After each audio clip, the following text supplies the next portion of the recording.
Hi everyone, in this video, I will explain to you or show to you how to fix Red Dead Redemption 2 crashing on PC.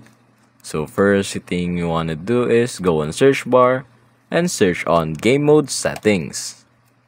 And here, if your game bar is enabled, simply disable it.